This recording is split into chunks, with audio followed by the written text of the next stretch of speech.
Hey divine souls, welcome back to my channel. I hope you all are doing wonderful. I hope you are getting out in nature, really just grounding yourself and taking time to be in the body, whether it is stretching, doing yoga, qigong, walking, running, exercising, whatever you want to do, just kind of really do that and really just ground your body and be in the body. But before I get into my meditation, I'm gonna do about 10 minutes for that. But before I get into that, I want to kind of talk more about what I was talking about yesterday and kind of just build more on it. Because after I finished the video, um, I thought about different teachings and different ways of that dynamic and that balance. And what I thought of was Eastern teachings and Eastern esoterica, and how the master has to be able to be the student as well, because when a student comes to a master with a question or a perspective, that student's DNA is encoded into their question. So the master has to be able to has to meet that question and learn how to um, direct their lesson and their answer to the student, to help the student realize that the enlightenment or lesson is already within them. So and that's what, in my eyes, makes Eastern teachings kind of more maybe appealing to me and to other people, because it's very unique and very personal, where Western teachings isn't really like that. It's very by the book, and it's pretty much kind of like one size fit all type of thing, and it kind of lacks that um, originality. And with Eastern teaching is very,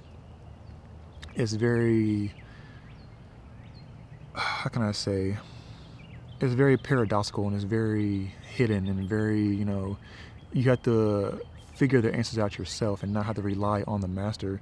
The master only gives you kind of like small hints on things, and gives you small things to kind of reflect on yourself, and kind of make the enlightenment arise within yourself without having to rely on the master, if that makes sense. And I feel like that's why it's so appealing to many people, because it's very unique and very personal. And I feel like when you have a good master, they are able to develop a rapport with their student and develop a very unique connection with their student. And each connection is different with each student. Is different, and it's not the same. So yeah, I feel like that's what makes a good teacher, when they're able to be humble enough to be able to learn on the spot and not have to have all the answers. When a student comes to them, it's a very in the moment type of thing. It's not just this is how it is. And they develop a answer to that. They have a lesson for that thing in the moment, and then when the student takes that question or takes that lesson to think about, it takes time. Some lessons might take a few days, some takes years, but when that enlightenment arises, it's very beautiful, because all that time in between and all that time pondering what the master has said led to that moment of revelation and led to that moment of enlightenment. So it kind of, that seed blossoms into what it is. So you really can't rush it, and the master knows that. The master knows the student might want to have the answer right then and there, but it's not like that. It takes time to really develop that understanding and develop that wisdom and knowledge.